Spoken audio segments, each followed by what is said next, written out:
Assalamualaikum warahmatullahi wabarakatuh.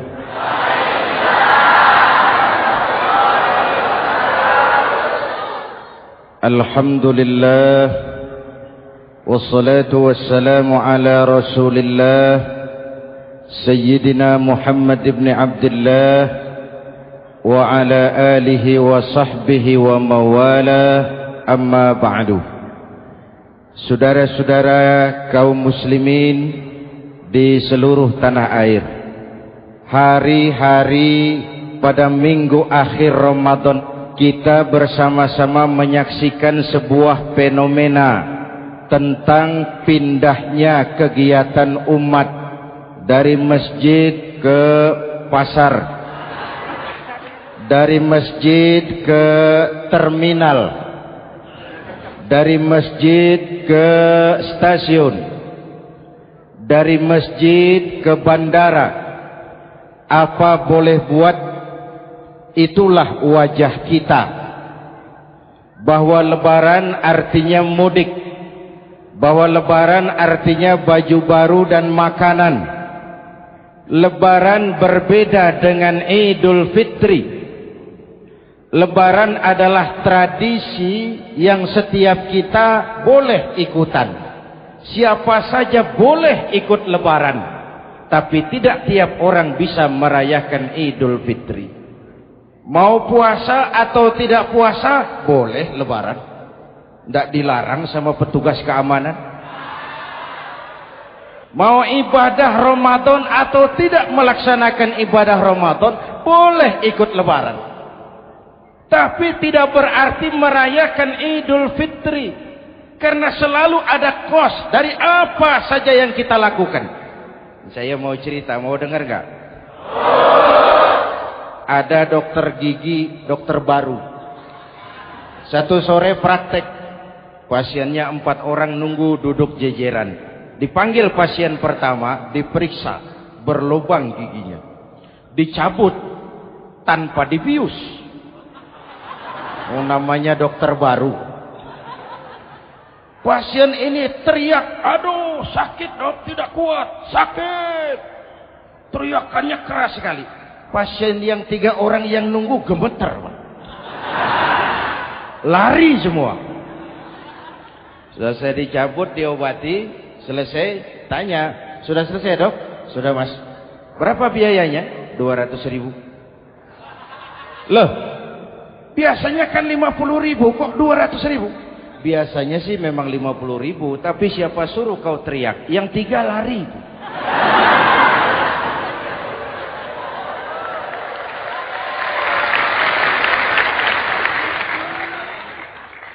Cerita pendek ini ingin berpesan kepada kita, selalu ada ongkos yang harus kita bayar dari apa saja yang kita lakukan. Mau ibadah atau tidak, mau jadi orang baik-baik atau jadi bajingan paling tengik, mau berbuat salah atau berbuat soleh, selalu ada kosnya, selalu ada ongkosnya. Kita bicara kembali kepada fitrah, Idul Fitri. Bagaimana caranya? Pertama saya ingin mengutip bagian pendek dari ayat 185 Al-Baqarah.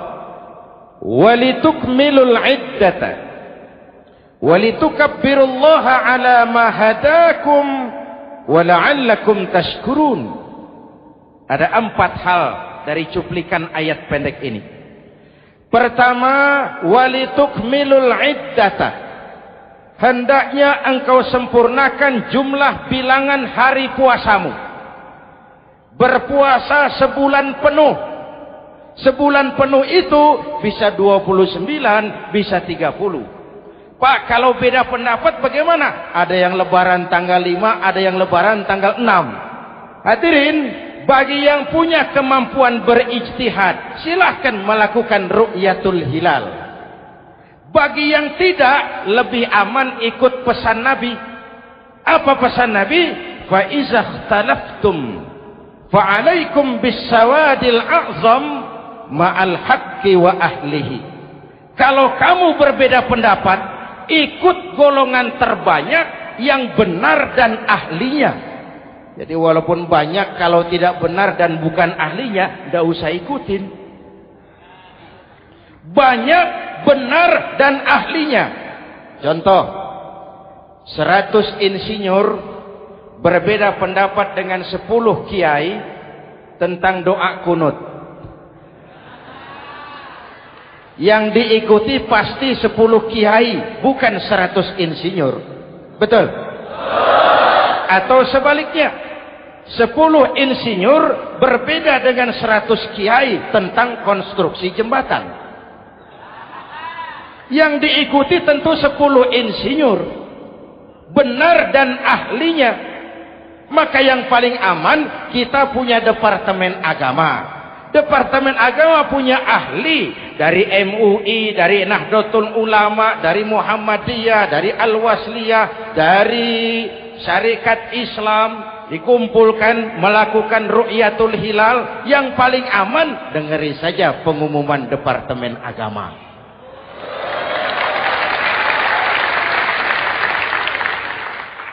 Tapi tetap menghormati mereka yang meyakini 1 Syawal jatuh pada tanggal 5. Beda boleh, marah jangan. Jelas? Saudara boleh suka tempe, tapi jangan menghina orang yang tidak suka tempe. Saudara boleh senang tahu, tapi jangan ngenyek karo wong yang senang tahu. Hadirin yang saya hormati, walitukmilul iddata. Kalau mau kembali kepada fitrah, sempurnakan jumlah bilangan hari puasamu. Makna sempurnakan di sini 2. Sempurnakan 1 bulan penuh dan sempurnakan semangat puasamu. Walaupun Ramadan berakhir, puasa jangan selesai. Kenapa? Tangan kita masih tetap terus puasa dari mengambil yang bukan milik kita. Lidah kita walaupun Ramadan sudah selesai tetap berpuasa dari memfitnah dan menggunjing orang lain. Kaki kita walaupun Ramadan sudah selesai tetap puasa dari berjalan ke tempat yang tidak baik. Perut kita tetap berpuasa dari kemasukan barang-barang yang haram. Sempurnakan semangat puasamu. Sikap disiplin, sikap jujur, merasakan kehadiran Allah dekat dalam hidup. Nih contoh ringan. Tadi waktu asar dan zuhur, saudara sholat apa tidak? Sholat. Waktu sebelum sholat kan berwudu. Ketika berwudu kan berkemur. Umpama waktu berkemur itu saudara korupsi, sedikit saja airnya saudara minum, saya yakin jangankan petugas keamanan, teman wudhu sebelah pun tidak akan tahu kalau waktu berkemur saudara korupsi. Kalau selesai Ramadan ini diterjemahkan, insya Allah negara kita bersih, berkurang korupsinya. Hadirin yang saya cintai, saya kembali kepada pesan Al-Baqarah 185 tadi. Walitukmilul iddata. Sempurnakan jumlah bilangan hari puasamu. Puasa sebulan penuh dan kemudian lanjutkan semangat Ramadan. Disiplin, merasakan diri di bawah pengawasan Allah. Sekarang ini Allah ditekan. Kita iman dalam ucapan tapi sekuler dalam perbuatan. Tuhan cuma ada di masjid. Di kantor Tuhan hilang, maka korupsi merajalela. Tuhan cuma ada di masjid. Di pasar Tuhan hilang, maka timbangan tetap curang. Iman dalam ucapan tapi sekuler dalam perbuatan. Kalau jiwa dan semangat Ramadan kita bisa terapkan, insya Allah korupsi akan berkurang. Sekarang kan kita prihatin, yang tadinya teriak-teriak wong cilik malah ribut rumah mewah. Yang tadinya teriak-teriak rakyat kecil, sekarang malah ribut soal villa 5 miliar. Ini kan menyedihkan, memilukan dan memalukan. Tidak punya sense of crisis. Nah, saya juga nggak tahu apa itu. Udah dengerin aja, kenapa sih? Usil bener.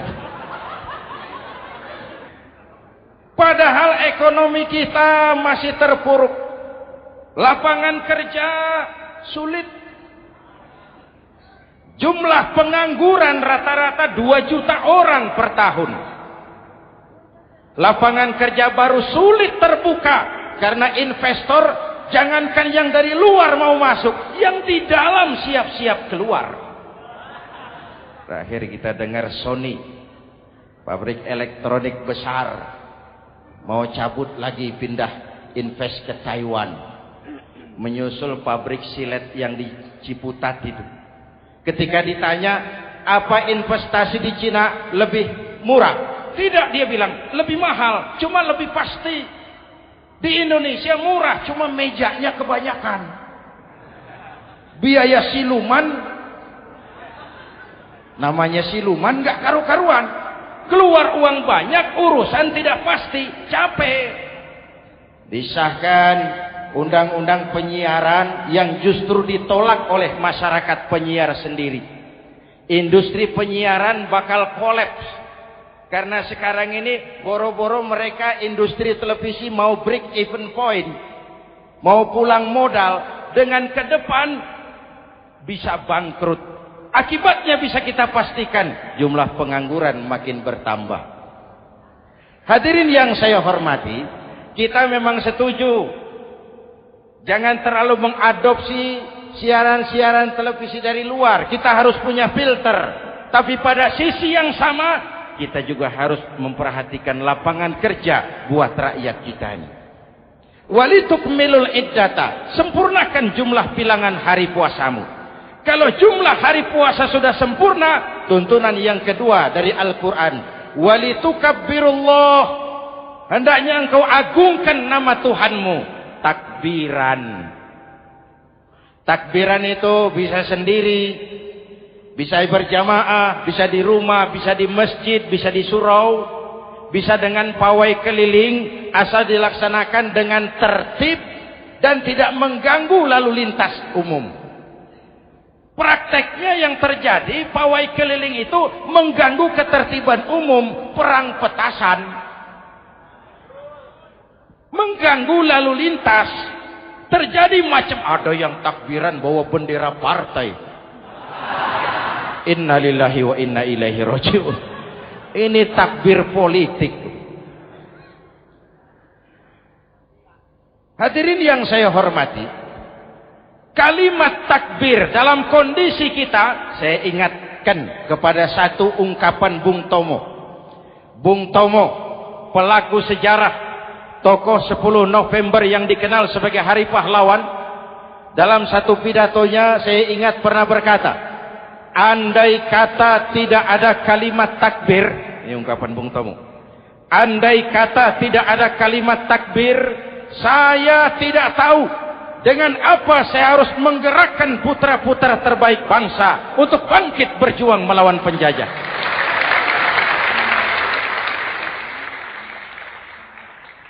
Ketika Allahu Akbar, itu londo,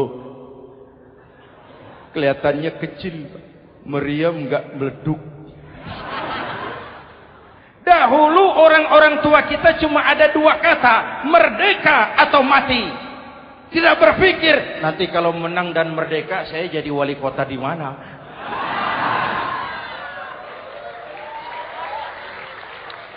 Kalimat takbir, bangsa ini harus bangkit dari keterpurukan.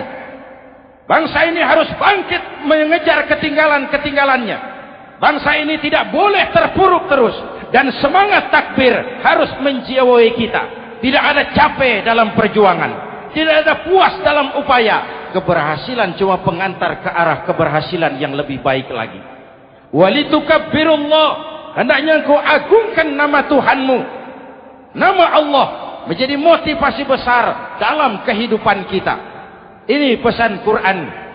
Al-Baqarah 185. Pesan kedua, setelah sempurnakan jumlah bilangan hari puasamu, agungkan nama Tuhanmu. Takbiran. Kalimat takbir sendiri kalau kita lihat pada kalimatnya ada kata La ilaha illallah wahdah sadaqa wa'dah wa nasara 'abdah wa a'azza jundah wa hazamal ahzaba wahdah. Tidak ada Tuhan selain Allah, esa, tidak beranak, tidak diperanakan, wahdah, tidak bisa diumpamakan dengan apapun. Sadaqa wa'dah, Allah yang maha menepati janjinya. Wa nasara 'abdah, Allah yang maha menolong hambanya. Kalau bukan kebesaran Allah, berat berjuang Ramadan ini melawan musuh yang tidak nyata. Puasa itu kalau olahraga golep. Benar Pak, kalau tinju lawannya kelihatan. Betul. Sepak bola musuh kelihatan. Bulu tangkis kelihatan. Golf siapa musuhnya? Itulah puasa, menghadapi musuh yang tidak kelihatan. Itu lebih berat daripada perjuangan mengangkat senjata, lebih berat daripada berjuang mengorbankan harta. Tapi kalau di bulan Ramadan saja Rasulullah menang dalam perang Badar, itu harus jadi sumber motivasi. Dengan kalimat takbir, dengan keagungan Allah, bangsa Indonesia harus bangkit dari keterpurukan. Ibu bapak hadirin yang saya hormati, jadi bukan akhir Ramadan lalu sibuk beli baju. Boleh, tapi bukan itu yang utama. Laisal id bilibasin jadid walakinnal id bita'atin yazid. Idul Fitri bukan pakaian baru. Idul Fitri adalah ketaatan yang meningkat, yang telah ditempa, digojlok, digembleng oleh Ramadan. Jadi kalau Ramadan rajin baca Quran, lalu selesai Ramadan sayonara Quran, latihan tidak berhasil. Ramadan rajin ke masjid, selesai Ramadan selesailah ke masjid. Awal Ramadan full house sampai ke halaman, akhir Ramadan cuma imam berdua tikar. Masjid kembali senyap, padahal masjid adalah pusat kegiatan umat. Saudara lihat dari sejarah, ketika hijrah ke Madinah, Rasul singgah di Kuba. Apa yang beliau lakukan? Membangun masjid. Ketika sampai di Madinah, kesibukan pertama beliau apa? Mencari rumah dinas? Bukan. Kesibukan pertama beliau mencari lokasi di mana membangun masjid. Isra dan Mi'raj, perjalanan besar dimulai dari masjid ke masjid. Ini indikasi masjid memang merupakan pusat kegiatan umat. Umat Islam dengan masjid seperti ikan dengan air, tidak boleh pisah. Ada ikan yang tidak betah di air? Ada. Ikan mau modar. Kalau umat sudah mulai menjauhi masjid, jiwanya yang akan mati. Kalau jiwanya mati, jasadnya masih hidup, itu namanya bangkai berjalan. Walitukabbirullah, engkau agungkan nama Tuhanmu. Takbiran. Setelah berjuang penuh, membina takwa, mengharap ridho, mengendalikan nafsu. Ingat loh, puasa itu bukan menghilangkan nafsu, mengendalikan, menempatkan pada tempatnya. Manusia tanpa nafsu bukan manusia, tapi manusia yang disetir nafsu turun jadi binatang, bahkan lebih rendah daripada binatang. Puasa ini menempatkan nafsu di tempatnya. Hai laki-laki, kamu nafsu sama perempuan? Betul Pak. Perempuan suka laki-laki? Betul Pak. Boleh lewat sini, lewat pintu yang disebut nikah. Ini nafsu disalurkan lewat pintu yang disebut nikah. Jangan seperti ayam kawin tiap malam, nikah tidak mau.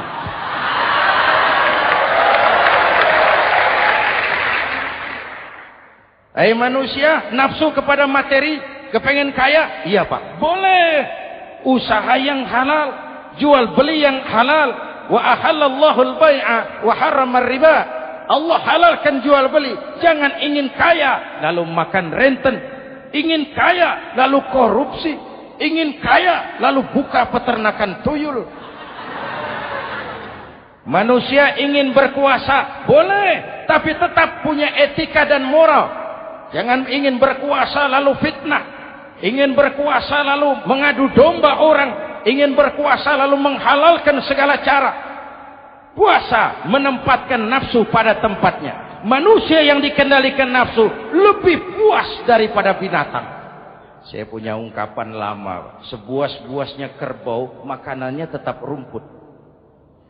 Saya belum pernah dengar ada kerbau terlalu buas lalu makan roti.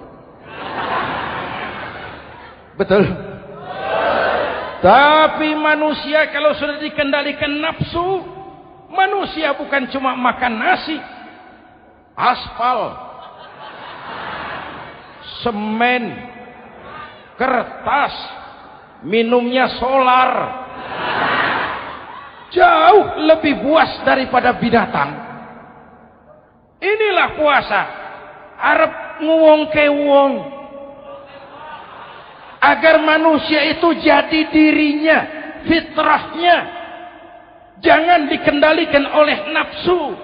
Kita ini sudah diciptakan fi ahsani taqwim. Masya Allah. Presented by the Integral CJ's Management.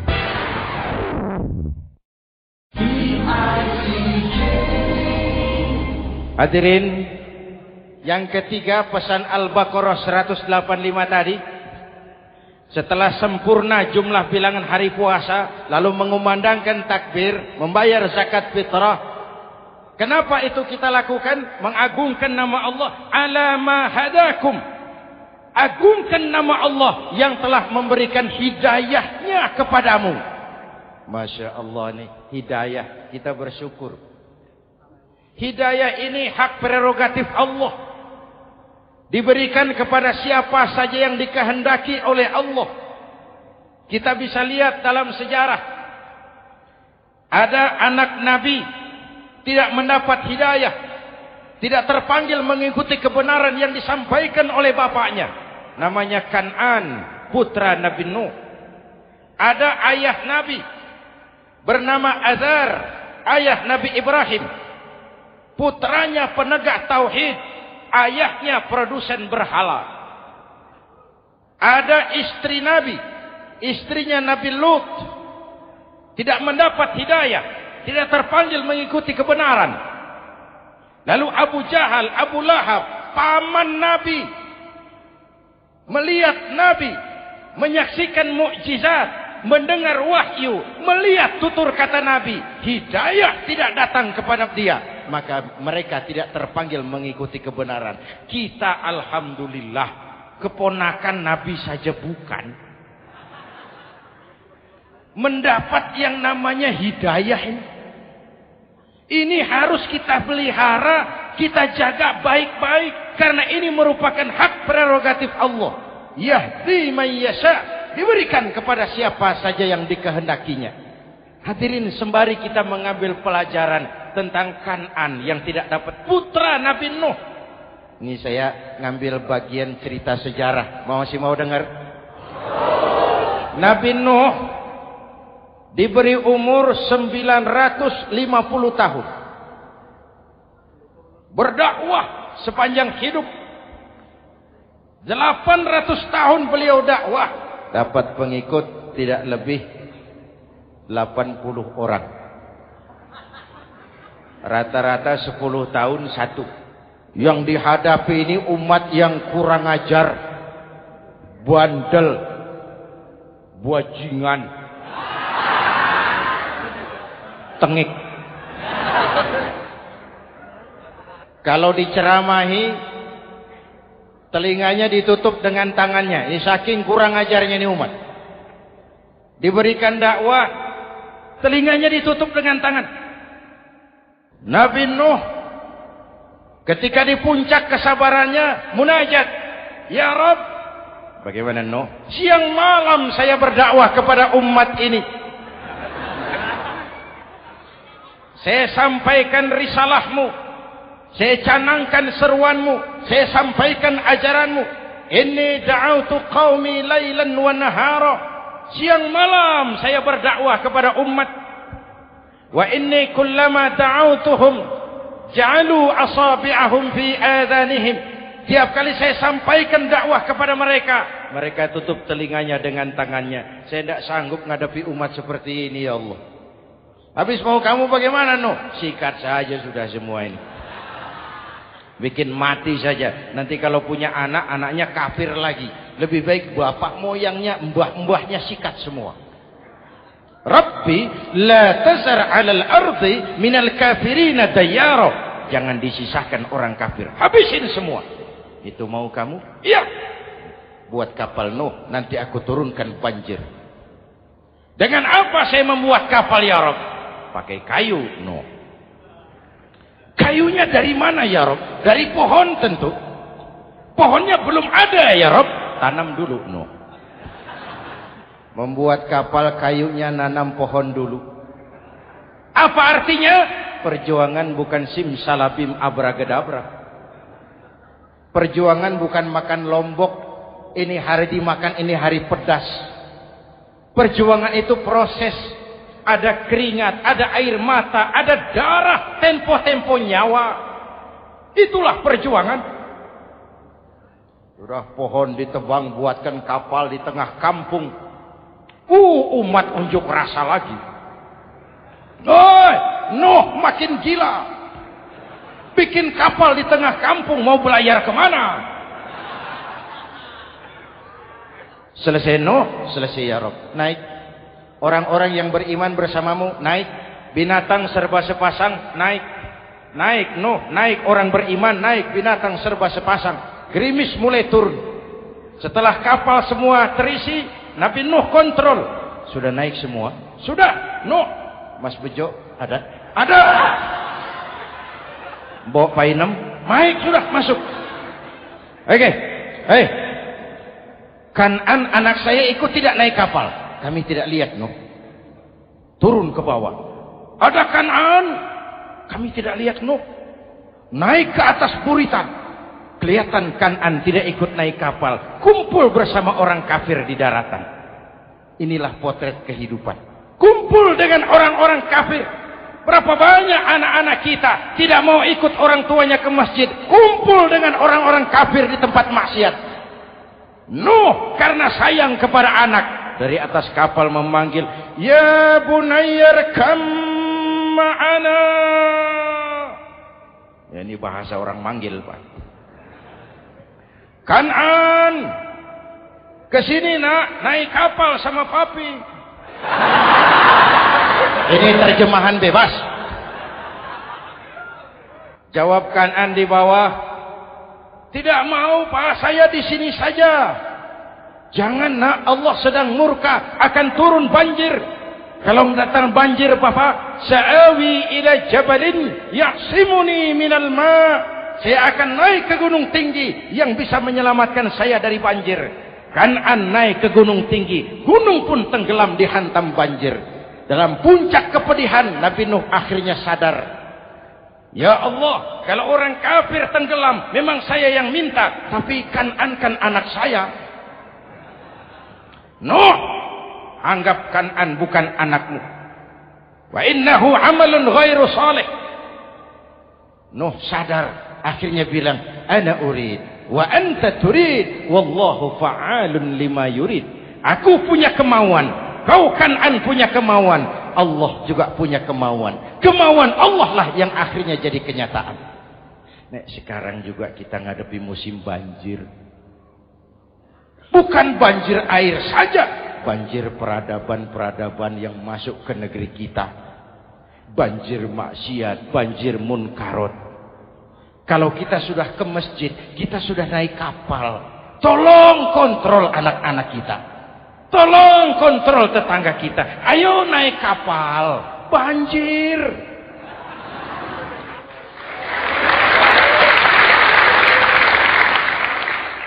Ditutup ayat ini dengan wala'allakum tashkurun. atas hidayah yang diberikan kepada kita. Kita bisa melaksanakan ibadah Ramadan, bisa takbiran, dan diakhiri dengan ungkapan tasyakkur. Tasyakkur dan tafakkur, mensyukuri nikmat. Saya berulang kali mengingatkan, nikmat bisa berubah menjadi azab kalau kita tidak pandai mensyukurinya. Bayangkan Pak, tahun 87-an kita itu jadi negara yang berswasembada pangan. Beras kita cukup untuk rakyat kita. Sekarang kita jadi pengimpor beras terbesar. Kita beli beras ke Vietnam, kita beli beras ke Thailand, ke negara-negara yang lebih kecil dari kita. Kenapa? Karena sawah kita tanami gedung dan beton. La in syakartum la azidannakum wa la in kafartum inna adzabi lasyadid. Kalau kamu bersyukur, aku tambah nikmat. Kalau kamu ingkar, tidak pandai bersyukur, awas, azabku pedih. Maka ungkapan saya, orang kaya bisa masuk surga karena hartanya. Orang kaya bisa masuk neraka juga karena hartanya. Syukur apa tidak syukur? Pejabat bisa masuk surga karena jabatannya. Pejabat banyak yang masuk neraka juga karena jabatannya. Syukur apa tidak syukur?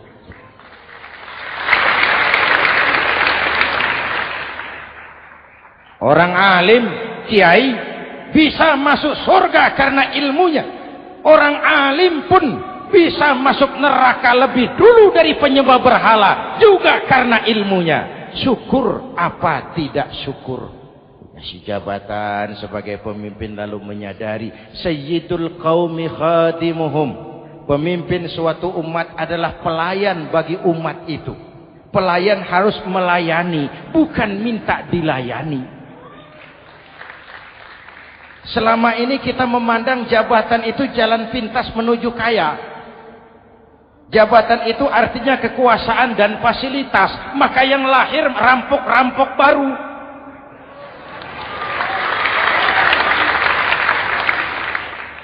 Jabatan adalah alat untuk pengabdian di tengah rakyat yang sedang susah, di tengah negara yang sedang terpuruk. Kita memerlukan pemimpin-pemimpin yang sadar sayyidul qaumi khadimuhum. Pemimpin suatu kaum adalah pelayan bagi kaum itu sendiri. Ibu bapak hadirin yang saya hormati, dengan mensyukuri itu maka makna Idul Fitri meresap kembali kepada fitrah kita sebagai manusia. Fitrah kesucian. Secara sederhana orang gambarkan kembali kepada fitrah seperti bayi baru dilahirkan oleh ibunya. Bersih, suci, tanpa dosa, lantaran sudah dibersihkan oleh ibadah Ramadan. Tapi para ulama khalaf ada yang mengartikan fitrah itu kecenderungan kepada kebajikan. Kecenderungan kepada kebaikan. Itu juga fitrah. Kembali kepada fitrah manusia, kecenderungan untuk berbuat baik. Kita lahir bayi, tidak punya dosa. Betul? Tidak ada dosa warisan dalam Islam. Kalau harta warisan ada, dosa warisan tidak. Karena itu dalam Islam juga tidak ada penebusan dosa. Kalau dosa bisa ditebus dengan uang, tentu Menteri Keuangan nomor 1 masuk surga.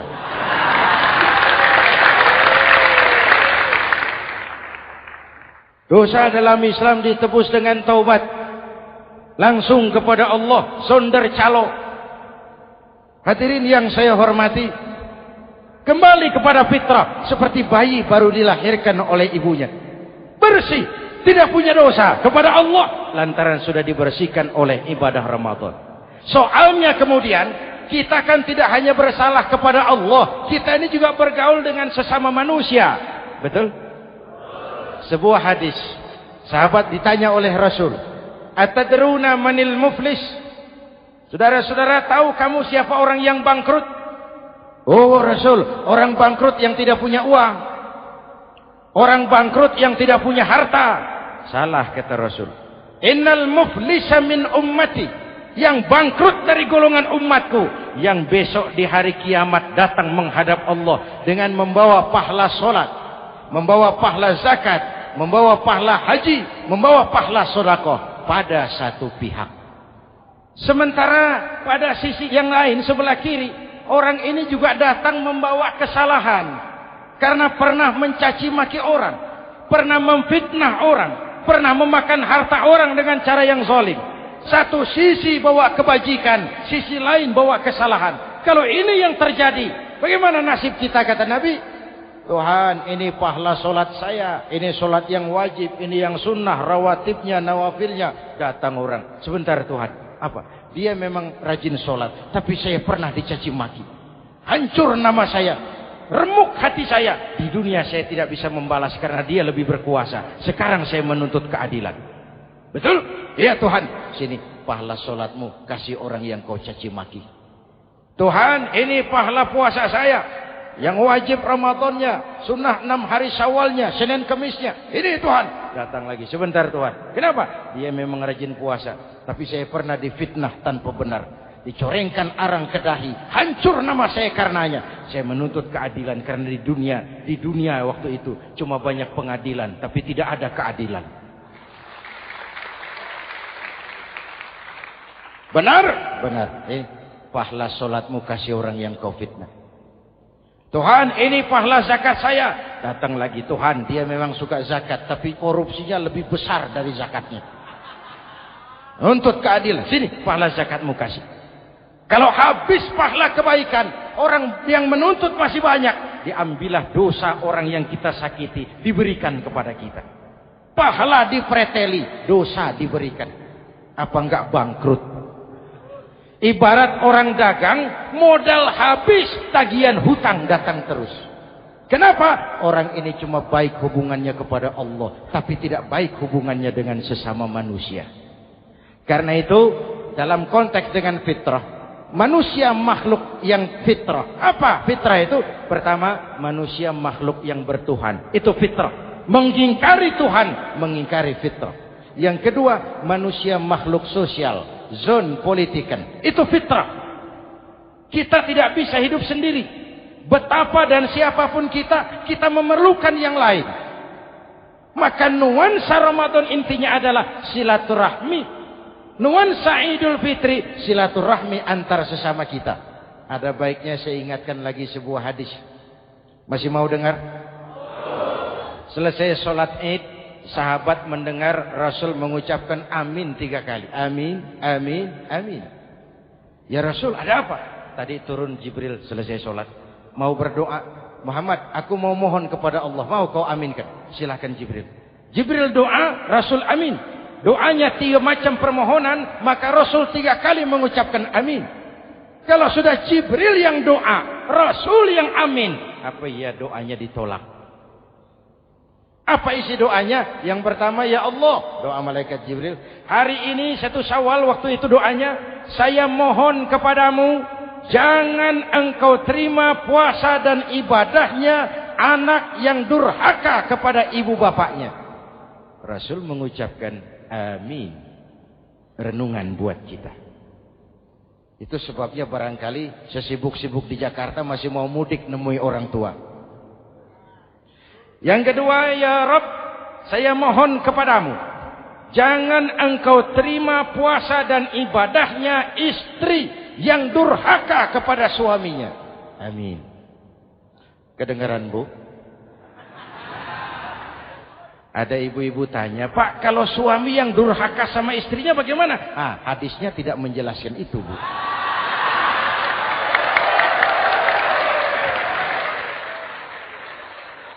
Lo menang sendiri. Yang jelas suami itu presiden rumah tangga, dimintakan tanggung jawab tentang istrinya. Nah istri swargo manut neraka katut. Ketika pulang Isra Mi'raj saja Rasul bercerita, aku diperlihatkan neraka. Neraka ya Rasul? Iya. Lalu aku lihat isinya kok kebanyakan perempuan. Perempuan. Laki bagaimana? Laki juga tidak sedikit. Cuma kebanyakan perempuan. Ya Rasul, apa mereka tidak sholat? Sholat. Apa mereka tidak ngaji? Oh, rajin mereka sama suaminya. Kenapa banyak mereka di sana? Rasul senyum dan menjawab, hunna yakfurnal asir. Umumnya perempuan kurang bisa terima kasih sama suaminya.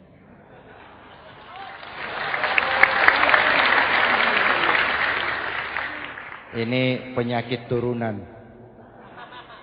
Oi, ngaku oi.